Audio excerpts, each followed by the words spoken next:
Добрый вечер. В эфире информационный выпуск Амшикшара. Коротко о темах в сегодняшнем выпуске. 9, 10 и 15 января объявлены рабочими днями. Всего на заседании Кабинета министров просмотрели 24 вопроса. 9 ведомственных программ. На их реализацию было потрачено порядка 450 миллионов рублей. В Москве прошел показ фильма по рассказам очевидцев гонений на Украинскую православную церковь со стороны киевского режима. Госстандарт проводит проверку торговых объектов по реализации пиротехники на предмет безопасности. В Сухуми на площади Свободы накануне зажгли главную елку страны.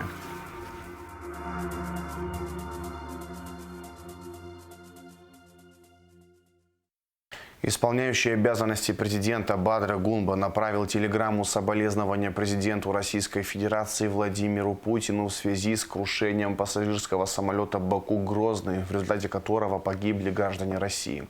С болью в сердце восприняли весть об авиакатастрофе, которая унесла множество человеческих жизней, в том числе граждан Российской Федерации. От имени народа Абхазии выражаю искренние соболезнования родным и близким погибших, желаю скорейшего выздоровления пострадавшим, отмечается в телеграмме. Рейс Баку-Грозный потерпел крушение под Актау утром 25 декабря. На борту находились 67 человек, 16 из них россияне. 9 граждан России выжили. Их транспортировали в Москву спецбортом МЧС. Кабмин Абхазии продлил ограничения на ввоз и использование оборудования по добыче криптовалют до 31 декабря 2026 года. Также внесены изменения в производственный календарь, в соответствии с которыми 9, 10 и 15 января объявлены рабочими днями. Всего члены правительства рассмотрели 24 вопроса. Подробности заседания в материале Шазины Ханагу. В повестку дня очередного заседания Кабинета министров вошли 14 основных и 11 дополнительных вопросов. Исполняющий обязанности премьер-министра Валерий Бганба предложил отложить вопрос об утверждении временных тарифов в сфере электроэнергетики. Это связано с тем, что профильное министерство не успело связаться с коллегами из Российской Федерации. Гармонизации. Поэтому, естественно, должно быть согласие российской стороны и решение межправ комиссии. Дженцов Эдуардович, я вас прошу ускорить. Я говорил это уже после того, как Кристина Константиновна доложила, что, в принципе, считает дорожную карту исполненной. Ну и безмерное увеличение стоимости электроэнергии для наших граждан и для наших организаций, я думаю, что при неисполнении всех остальных пунктов этой дорожной карты, я думаю, ничего хорошего нам не дает. Поэтому свяжитесь, пожалуйста. И сразу же второй вопрос к вам. Я вас очень прошу усилить контроль за деятельностью и Черноморэнерго. Вы знаете инцидент, который произошел у нас на Перепадных сегодня, вчера. Это не сегодня, это, наверное, несколько месяцев уже идет. Мы не против того, чтобы Перепадные были восстановлены, чтобы они дали электроэнергию нашему государству, нашим людям. Но это надо делать в рамках закона. Поэтому, пожалуйста, усильте контроль. Кабинет министров Абхазии продлил ограничения на ввоз и использование оборудования по добыче криптовалют до 31 декабря 2026 года. Также был утвержден единый порядок исчисления средней заработной платы. Кабинет министров передал здание по улице Дзидзаря, дом номер 40 в Сухуми в безвозмездное пользование Институту экономики и права Академии наук Абхазии. Как нам известно, Институт экономики и права уже не один год существует, получает государственное финансирование и нету места никаких помещений. Не на баланс. Не на баланс. Оно становится, Республика Абхазия в лице аппарата правительства остается собственником. Мы просто в рамках гражданского законодательства предоставляем в пользование, и там все будет прописано, на что они не имеют права. То есть никому не в субаренду передавать, не все неотделимые улучшения. Там в план-схеме, здесь она не приложена, там это была бывшая библиотека Абхазского госуниверситета. До войны там он был расположен, вот это именно помещение библиотеки. Члены правительства внесли изменения в постановление Кабмина о порядке оформления разграничения государственной собственности и формирования реестра собственности и о передаче административных помещений. Госкомитет продолжает эту работу систематически, и уполномоченные центральные органы управления представляют соответствующие материалы для того, чтобы внести ту или иную недвижимость, которая находится в их ведении, в реестр республиканской собственности.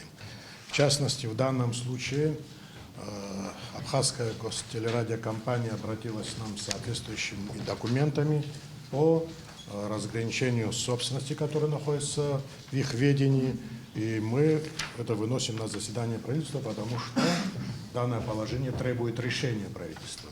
Здесь все их имущество указывается, начиная с проходной, гаража, водокачек, заправочных и тех зданий, в котором они функционируют. Я просил бы вас поддержать наше предложение, что внести в реестр республиканской собственности, закрепленной за Абхазским гостелерадиокомпанией. Внесены изменения в постановление Кабмина о временных мерах по регулированию топливного рынка. Предполагается продление срока действия нормы, которая была предусмотрена в целях минимизации издержек участников топливного рынка и создания условий для конкурентной работы. Временные меры по регулированию топливного рынка продлены до 31 августа 2025 года. Все мы помним, как в начале этого года мы столкнулись с проблемой. В результате решения правительства Российской Федерации единственным поставщиком нефтепродуктов в Республику Абхазия стала компания ПАО «Роснефть». В этой связи, учитывая, что ряд крупных участников нашего топливного рынка не имели контрактов с компанией ПАО «Роснефть», возникли определенные проблемы, когда всего две компании могли завозить топливо в Абхазию, ну и, соответственно, они уже продавали это топливо другим участникам. Для того, чтобы уравнять условия бизнеса, нами были внесены такие изменения, суть которых заключалась в следующем. Крупным оптом, а крупным оптом мы называли объем свыше 120 тонн, продавался с предельной надбавкой в 4% по 92-му бензину. Вот. И с такой же наценкой по дизельному топливу. Это позволило нивелировать, да, те, так скажем, условия, которые были созданы. И сейчас, хотя актуальность данной нормы, она сейчас не так ярко выражена, потому что все наши крупные участники топливного рынка наконец-то заключили прямые контракты с компанией ПАО «Роснефть», которая все еще остается единственным поставщиком нефтепродуктов в Республику Абхазия. Но на всякий случай, вдруг, если у кого-то возникнут проблемы по реализации прямых контрактов, мы эту норму продлеваем до 31 августа 2025 года.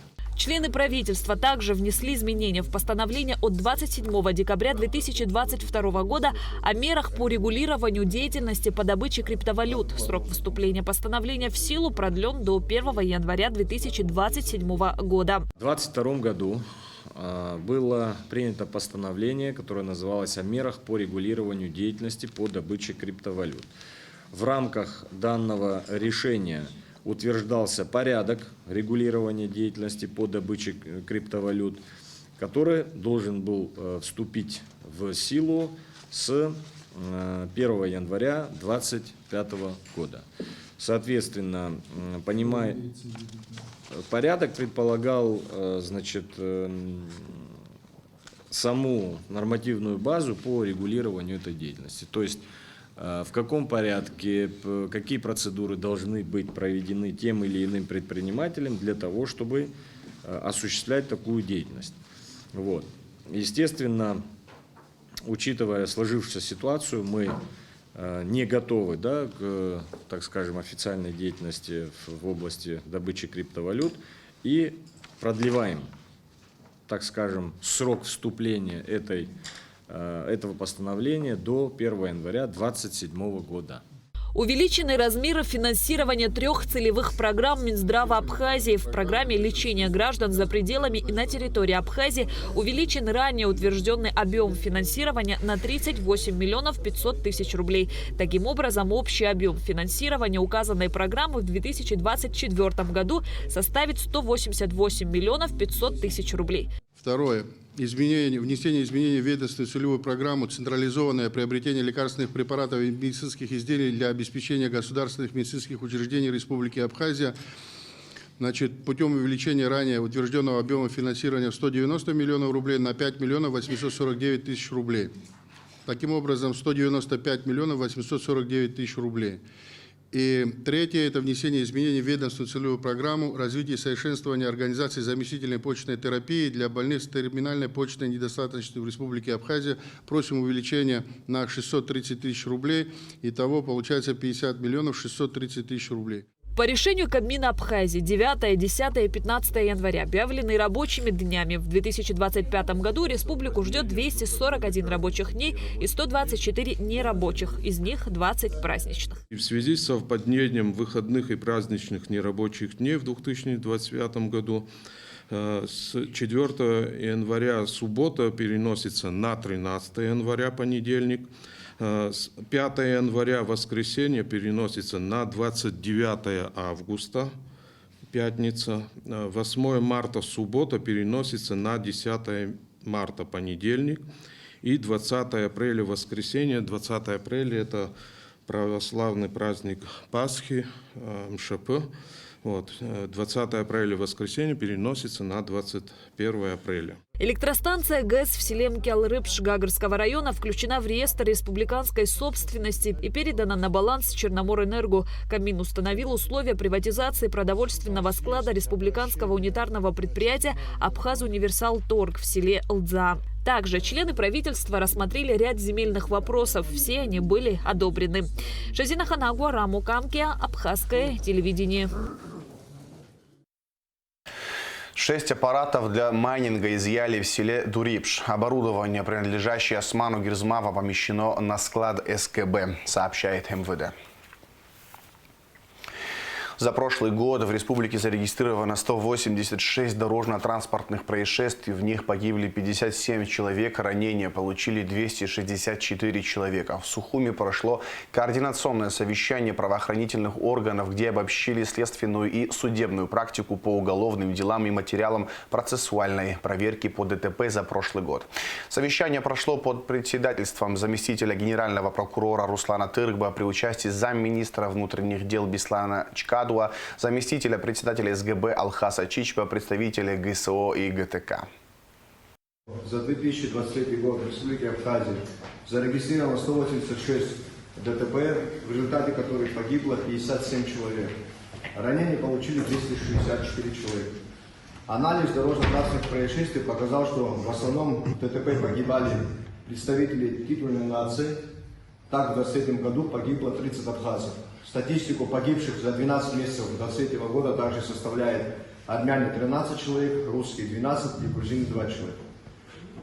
Вынужден констатировать, что за отчетный период на дорогах нашей страны гибли преимущественно граждане от 20 до 35 лет, то есть цвет нации. Кроме того, основными правонарушителями, то есть водителями, виновными в ДТП, также являются граждане вышеуказанной возрастной категории.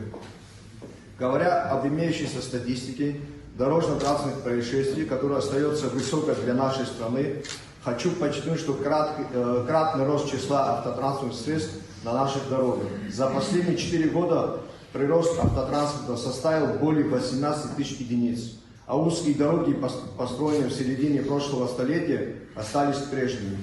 Все это является еще одним усложняющим общую ситуацию обстоятельством.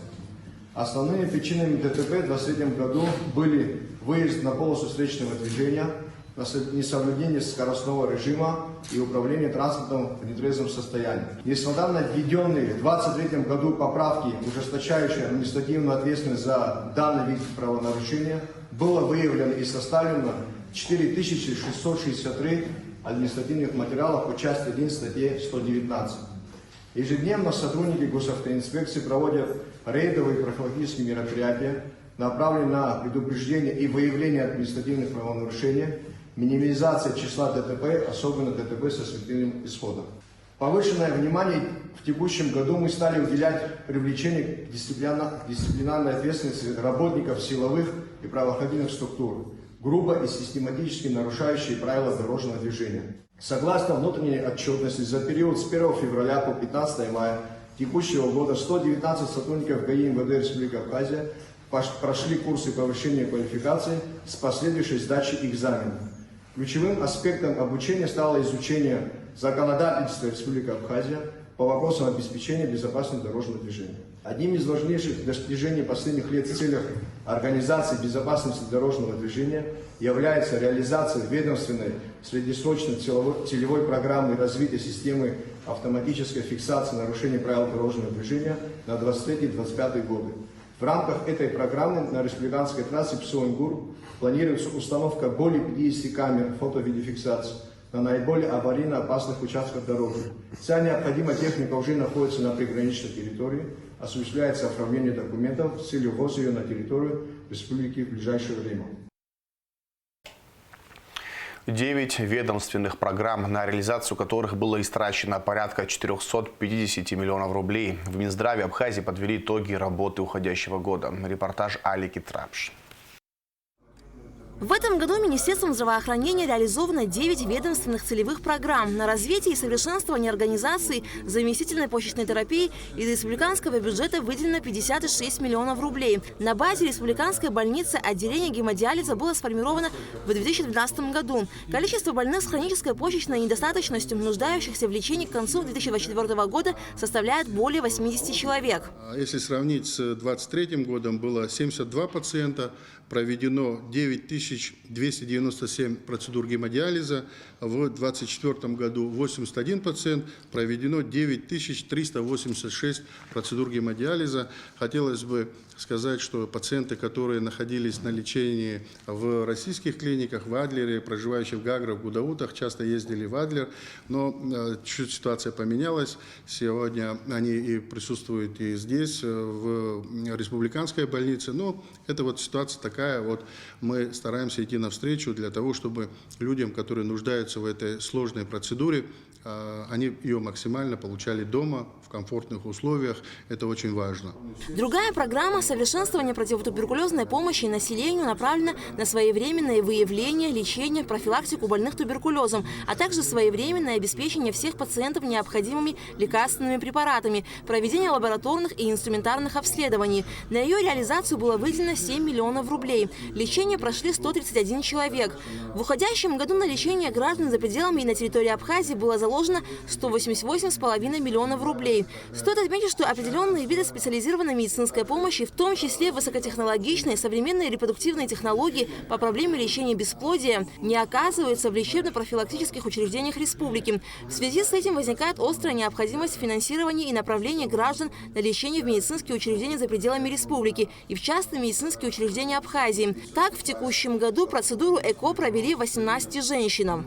Медицинские учреждения за пределами Республики Абхазия, а также в частные медицинские организации Республики Абхазия и в Российскую Федерацию в 2023 году направлено было 824 человека, а в 2024 году уже 1332 человека. Работаем также в рамках обязательного медицинского страхования с взаимодействием с Российской Федерацией. На лечение в рамках ОМС было отправлено 387 человек. И эта цифра, она будет ежегодно расти. Мы разговаривали по этому поводу и с российскими коллегами. Есть понимание, как все это будет реализовываться, вы знаете. На реализацию программы медицинской реабилитации инвалидов Отечественной войны народа Абхазии было заложено 3,5 миллионов рублей. Министерством здравоохранения обеспечивается организация централизованного приобретения расходных материалов для изготовления протезов. В уходящем году было изготовлено 23 протеза. На программу подготовки к призывной службе было выделено 450 миллионов рублей. Централизованное приобретение лекарственных препаратов и медицинских изделий для обеспечения государственных медицинских учреждений обошлось в более чем 195 миллионов рублей. Говоря о кадровом обеспечении системы здравоохранения, Эдуард Бутба отметил, что дефицит кадров ведет к перегруженности в работе и, как следствие, к снижению качества оказания медицинской помощи населению.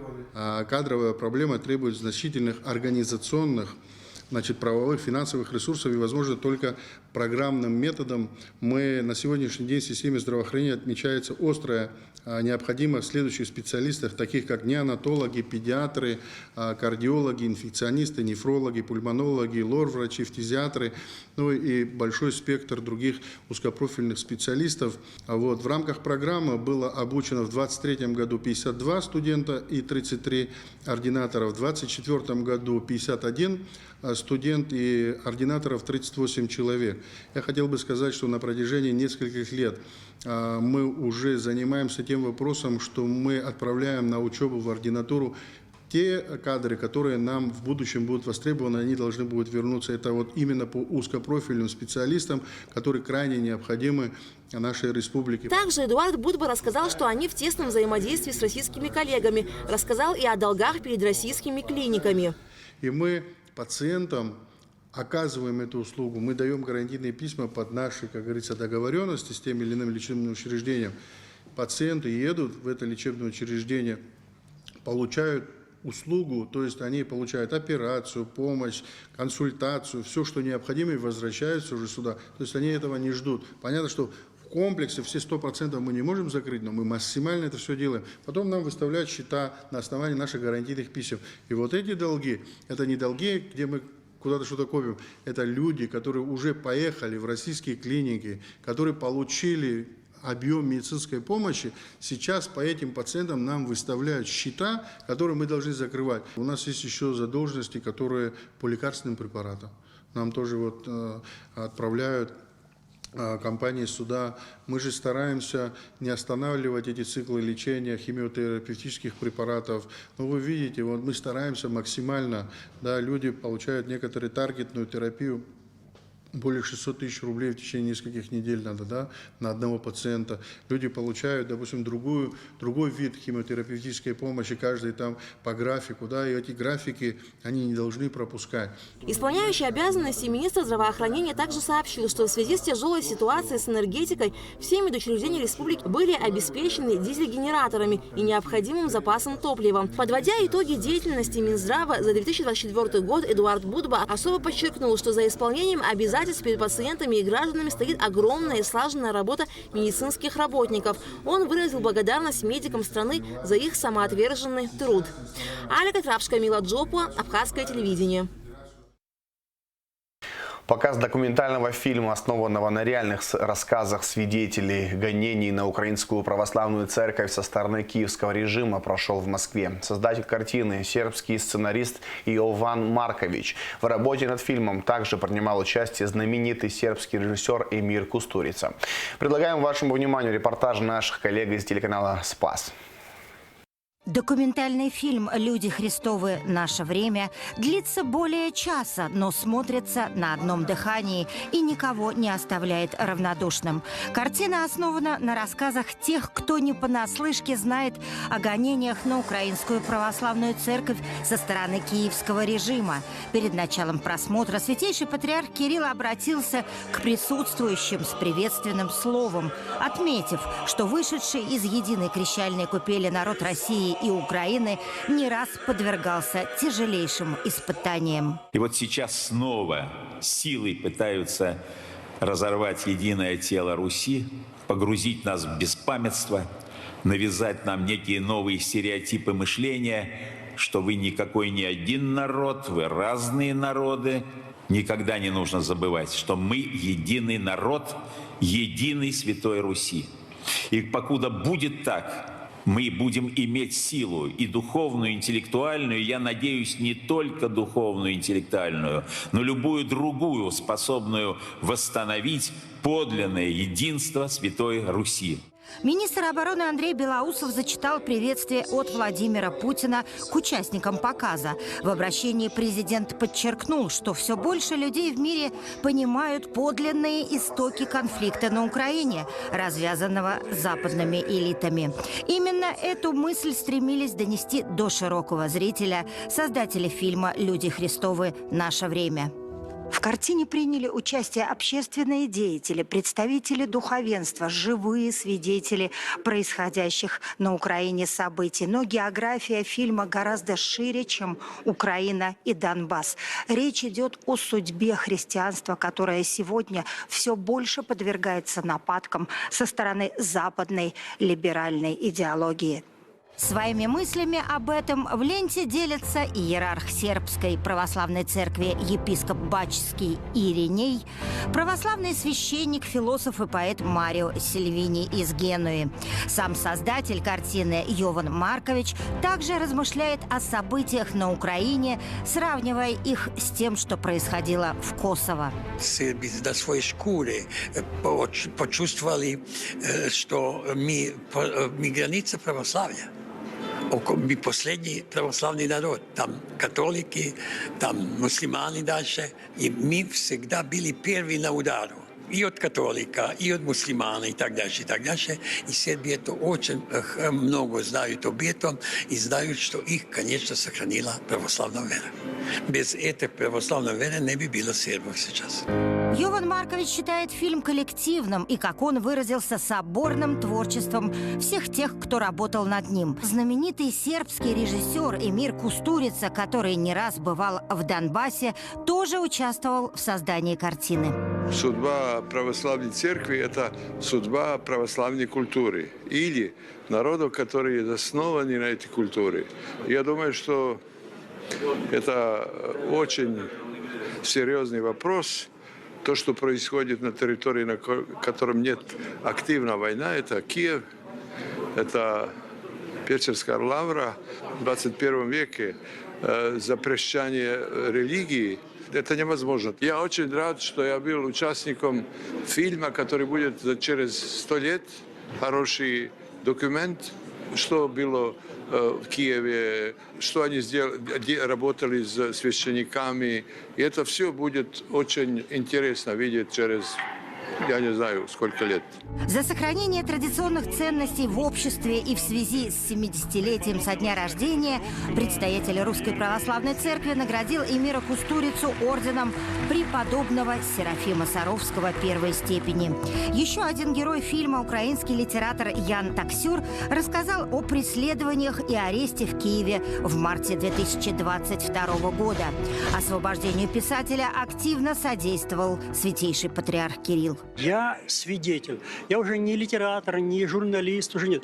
Я свидетель миру о том, что на моей родине уничтожается Церковь Христова. Я за то, что говорил, что подлинная церковь одна, ее создал Господь, все остальные религиозные организации – это есть фальшь церкви. Вот за это я был арестован и в итоге получил 12 лет колонии. Я говорил, что нет другой церкви, кроме Церкви Христовой, которую он создал 2000 лет назад. Вот, собственно, за это сейчас на Украине сажают. И пока мне Господь дает еще силы, я буду о нем свидетельствовать и дальше, сколько хватит сил. Фильм повествует о гонениях, с которыми сталкиваются православные верующие и священнослужители, не желающие впадать в раскол и предавать многовековую традицию единства в вере с народом России. Картина заставляет почувствовать трагедию украинского народа вместе с очевидцами событий. Это, например, уроженец Донбасса, музыкальный продюсер Юрий Бардаш и богослов Руслан Калинчук из Ивано-Франковска, который недавно получил российский паспорт. Этим проектом мы хотим донести до мира правду о том, что сегодня происходит на Украине, потому что со стороны выглядит так, как будто есть молодая демократия, терзаемая русским медведем. Вот. Мы поэтому и хотим сделать мультимедийную платформу, где бы мы показывали и доказывали, что это за молодая демократия. Вот. И тем более, что у нас на Украине остаются друзья, которые либо ожидают прихода к ним сотрудников филиала АДА на земле под названием СБУ. Конечно, наш долг заявить о беде, о страданиях этих людей. Лично для меня это не просто фильм. А СБУ уже полгода как вменяет мне тяжеленную статью, 111-ю, часть К, коллаборация. Ну, вы сейчас находитесь под защитой, да? Да, я, несмотря на то, что хоть я и гуцул, да, но я ощущал и ощущаю себя русским человеком. Режим Зеленского лишил меня малой родины, но я обрел великую. Мировая премьера фильма «Люди Христовы. Наше время» состоялась 18 сентября 2024 года в Белграде и получила высокую оценку патриарха сербского Порфирия. Недавно картину увидели на Балканах. Также планируются показы в странах Латинской Америки, Европы и СНГ. То, что сербам удалось почувствовать боль, которую чувствуют люди на Украине, верные канонической церкви, и удалось почувствовать эту боль, потому что они сами это пережили, о чем, собственно, в фильме и говорится. Да? Вот это совершенно точно. И это может быть одно из самых сильных у меня эмоциональных впечатлений после просмотра этого фильма. Потому что понятно, что фактическая сторона, которая там показана, она, может быть, будет откровением для человека, так сказать, Большого Запада, да, или Севера. Вот мы-то это все знаем. Да? Но вот этот нерв, который удалось здесь, который звучит, который присутствует в фильме, это, конечно, очень, очень эмоционально сильно и убедительно. По мнению создателей фильма, православным необходимо держаться вместе, потому что наша вера сейчас находится в серьезной опасности. Христиане по-прежнему подвергаются страшным гонениям во многих регионах мира, не только на Украине. Русская церковь делает все возможное, чтобы привлечь к этой трагедии внимание мировой общественности. Свой вклад сделали и сербские кинодокументалисты. Яна Истомина, Борис Сафронов, Анна Мешкова, телеканал «Спас». Ежегодно в канун новогодних праздников отдел потребительского надзора Госстандарта проводит проверку торговых объектов по реализации пиротехнических изделий на предмет безопасности. В связи с появившейся информацией о том, что из Украины в Россию завезли опасную пиротехнику, усилена работа на 2 границах республики. Весь товар проверяют на наличие сопроводительных документов, сертификатов качества, а также соответствие нормам безопасности. Репортаж Лауры Капш. В ходе проверки на КПП ПСО 24 декабря была выявлена пиротехническая продукция, которую хотели ввести на территорию Абхазии без каких-либо соответствующих документов. В связи с чем данная продукция была изъята и складирована на склад Госстандарта до выяснения обстоятельств, где был приобретен данный товар. Предоставят или нет, мы время даем предпринимателям, он предоставит или нет на данную продукцию соответствующие документы. В данный момент тут около 25 видов позиций на сумму 215 тысяч рублей. Также в ходе плановых проверок торговых объектов в Гудаутском районе была изъята продукция сомнительного качества. На ней указана различная маркировка на украинском языке, на грузинском, на русском. И вызывает сомнение ее упаковка. Она не является заводской, она кустарно собранная. Также будем выяснять, отслеживать, откуда эта продукция поступила в торговые объекты нашей республики. И также была выявлена продукция просроченная, с истекшим сроком годности. Такая продукция незамедлительно изымается и в последующем будет храниться на складе Госстандарта до утилизации уполномоченными органами. Далее инспекторы потребительского надзора отправились на Сухумский центральный рынок и проверку начали с цыган, которые реализуют на территории рынка пиротехнику. Так, растаможка получается. Еще что? Сертификат есть какой-нибудь? Есть, да. Основные нарушения по продаже пиротехнических изделий на рынке мы видим только что в расположении места продажи, потому что продавать пиротехнику в проходном месте скопления людей запрещено. Рынок должен выделить место определенное, закрытое, где-то рядом со стеной, чтобы, если в случае чего, не было такого скопления большого людей. Вот основные такие требования. По документам вроде вопросов нет. Инспекторы также проверили магазин «Русская пиротехника», который находится на рынке. Здесь продается множество разных пиротехнических изделий – петард, хлопушек, бенгальских огней, многозарядных салютов. Стоит отметить, что нарушений выявлено не было. Маркировка, цены, условия хранения – одним словом, все соответствует правилам. Данный магазин каждый год нами проверяется. Маркировка здесь на продаваемых фейерверках соблюдается, то есть сертификат качества тоже они получают. Вот.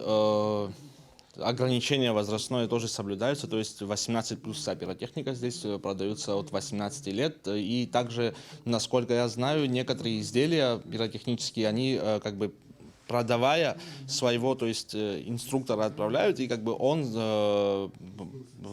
уже, когда применяется как бы салют, он именно устанавливает, занимается установкой, и запуском салютов тоже занимается вот человек с данного торгового объекта. Неправильное использование пиротехники очень опасно и может стать причиной неприятных, а порой катастрофических последствий. Поэтому важно соблюдать требования, предъявляемые к качеству и условиям использования пиротехнических изделий. Рекомендация нашим гражданам республики, гостям, гражданам приобретать данную продукцию в стационарных специализированных магазинах, у которых выделена отдельная полка, проводится инструкция при реализации продавцами, и чтобы при продаже данная продукция имела все сертификаты, сопроводительные документы, надо требовать у продавца, и чтобы она, и, естественно, надо смотреть сроки годности. Сбиты они, перебиты, визуально надо провести осмотр. Если вызывает сомнения, не приобретать, а сообщать в госстандарт республики. Также хотелось бы сказать, что рекомендуем и просим наших граждан при покупке, чтобы возрастное ограничение соблюдали, приобреталась данная продукция уже совершеннолетними людьми. Детям ни в коем случае нельзя приобретать данную продукцию и использовать ее. В магазинах должны быть отдельные прилавки для пиротехники, не в проходных зонах. И всегда должен присутствовать продавец. А хранить пиротехнические изделия на складах нужно только на верхних этажах. У нас пиротехнические изделия делятся на 3 класса. Первый класс – это хлопушки обыкновенные детские, которые на 0,3 метра радиус, как бы такой безопасный. Следующие уже такие более-менее бомбочки, которые на 5 метров. И самое страшное – это большие петарды, большие фонтаны, большие такие взрывчатые, которые радиус 3 класс, это радиус поражения уже 30 метров. Вот основные требования. Поэтому люди должны соблюдать. Если вы покупаете большие фонтаны, большие фейерверки, они должны уже отходить на расстояние более 30 метров, потому что все может произойти. Он может взорваться просто не один, а сразу всей кучей может взорваться, и радиус поражения будет большой. Инспекторы отдела потребительского надзора и дальше продолжат работу в этом направлении. Специалисты предупреждают граждан о необходимости соблюдать правила безопасности при использовании пиротехнических изделий. Лаура Капш, Нала Чхинджеря, Ахрамичба, Абхазское телевидение.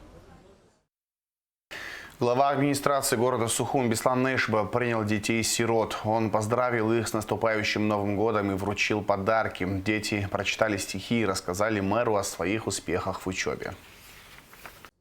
В преддверии Нового года в администрации города Сухум поздравили юных сухумцев с наступающим праздником. 17 детей-сирот и их опекунов пригласили к новогодней елке в мэрии. Дорогие детишки и все, кто занимается и принял свою семью, наших детишек, хочу вас от имени администрации города Сухум поздравить с наступающим Новым годом. Хочу пожелать вам самое главное – крепкого здоровья, будьте умницами, хорошо учитесь, станьте гордостью нашей страны, нашего города и любите и уважайте своих старших. Это самое-самое главное. Все остальное выбирайте профессию, но чтобы ее освоить, надо обязательно хорошо учиться в школе. Вот, и стать достойным гражданином нашей любимой родины. Хамзи, Лапни, Адгубсы, Галайши, Дасныхават. Я его ашукшиц, все хочу побобзира, вамч, и что хуишиш, упас на швейцар. Через языки. Чаны пчела, апшоиткил, чаны пчела, апшоиткил, чаны пчела, салам, уткул, акфла, авишта, унамхан очки. Глава Сухума преподнес детям новогодние подарки, а также по сложившейся традиции каждому ребенку вручил денежный подарок из личных средств. Опекуны сирот поблагодарили мэра Беслана Эшба за традиционные новогодние поздравления с презентами. Спасибо за ваших рыбок. Вы нам в прошлом году подарили рыбки. Помните? Да. Вот это он. Да. Теперь у него огромный аквариум, много рыбок. Он так серьезно занимается. Да, и ты вот... что? Вот как хорошо. Видите, Да. Спасибо. Молодец. Мы в костюмах самых разных веселимся и поем. Возле елочки прекрасной танцевать не устаем. Новый год, ура, подарки, будет здорово и ярко. Елка, добрый Дед Мороз, столько радости принес. Год змеи мы все встречаем. С Новым годом поздравляю. Будьте счастливы, друзья, вам скажу сегодня я. Хорошо, как учимся? На пятерку. Молодцы.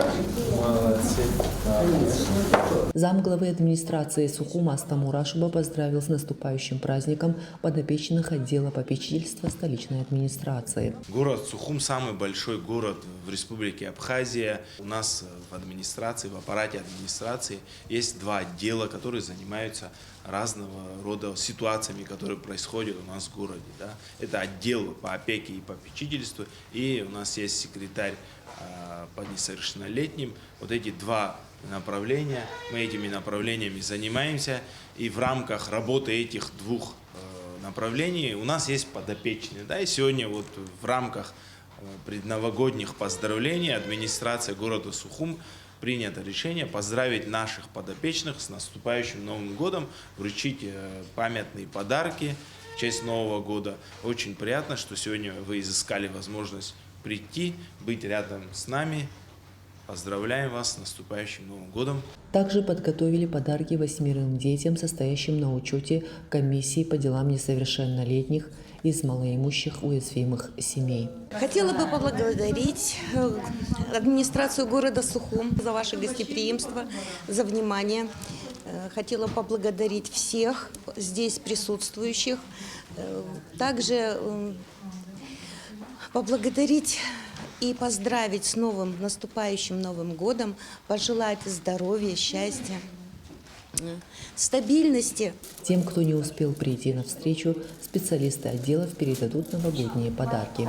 Мадина Абкамба, Анна Амичба, Алексей Агухава, пресс-служба администрации города Сухум.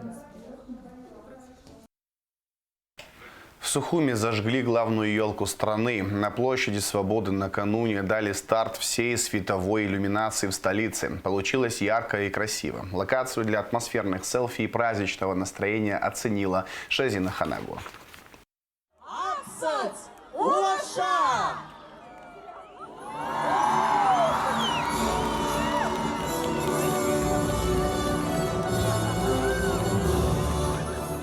Сухум официально готов к Новому году. Яркими огнями засияла главная елка страны. А вместе с ней вся и праздничная иллюминация в столице. Миллионы праздничных огней создают ощущение настоящего волшебства. Территорию вокруг зеленой красавицы украсили праздничной иллюминацией, инсталляциями, среди которых щелкунчик, сказочная новогодняя карета, чебурашка. Установили павильоны, в которых можно купить угощения и напитки. Организовали кинотеатр под открытым небом. Зажечь огни на елке, дать обратный отсчет до Нового года. Собрались местные жители и гости со всех районов республики. На площади Свободы прошел и праздничный концерт. Только в Новый год точно повезет, если для души надо. Ла-ла-ла-ла-ла, ла-ла-ла-ла-ла. Очень красивая елка. Нам очень понравилось, как ее зажгли. Вообще очень красиво. Вот. А что вы хотели бы на Новый год? Я коллекционирую монеты старинные из разных стран. Я вот хотела бы. Елка очень красивая, нарядная, прекрасная. Вообще над ней постарались лучше всего. Нам все тут понравилось, хорошо устроили. Счастья, здоровья и много подарков. Если честно, я ждала Новый год, как и все. Приятно, очень красиво. Верим в Деда Мороза, верим в лучшее. Звезды абхазской эстрады и дети, которые пели и исполняли танцы, окунули зрителей в атмосферу новогоднего волшебства, создавая сказочное настроение и вовлекая гостей в праздничное действо.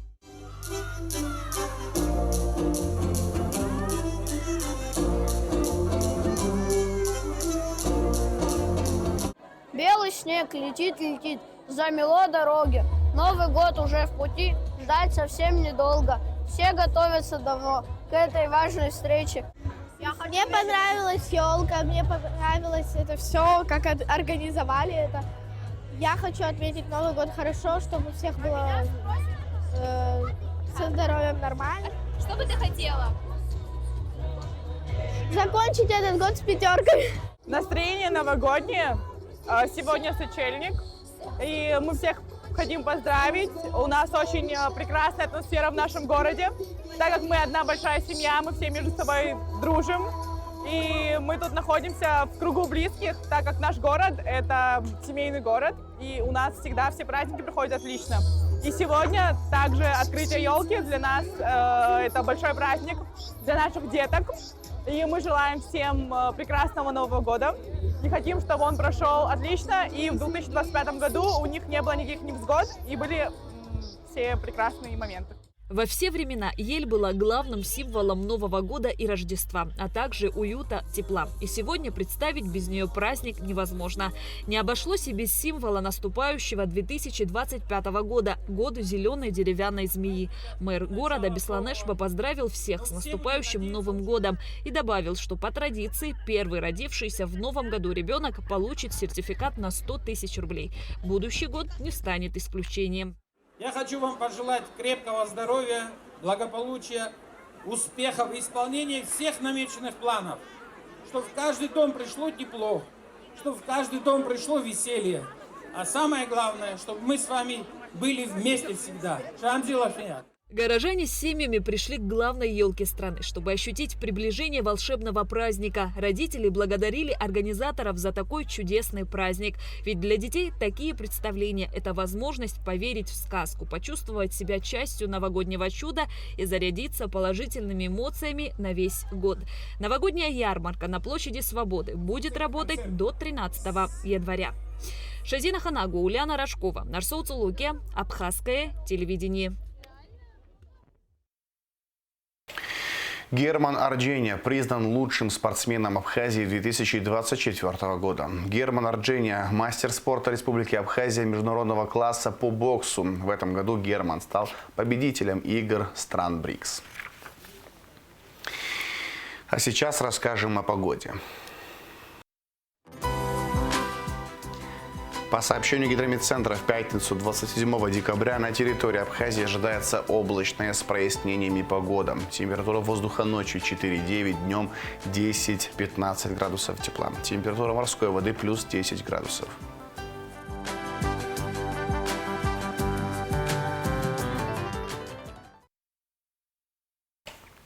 На этом информационный выпуск Амшевшара подошел к концу. Всего хорошего. До свидания.